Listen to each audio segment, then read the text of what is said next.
छावणीमधील रस्त्यावर वाहणारे ड्रेनेजच्या पाण्यामुळे रोगराई पसरण्याची शक्यता मोठ्या प्रमाणात दिसून येत आहे.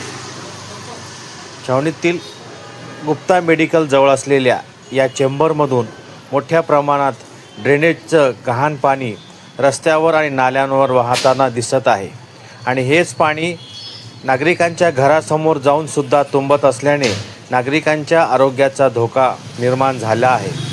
काही नागरिक आपल्या घरासमोरच पिण्याचे वापरण्याचे पाणी ठेवतात, तिथपर्यंत हे घाण पाणी जात आहे. यामुळे छावणी प्रशासनाने इकडे त्वरित लक्ष देऊन या ड्रेनेजमधून वाहणाऱ्या पाण्याची त्वरित व्यवस्था करावी अशी येथील नागरिकांची मागणी होत आहे. आणि हा एक प्रकार नसून छावणीमध्ये अनेक ठिकाणी असे प्रकार दिसून येत असल्याने छावणीने याकडे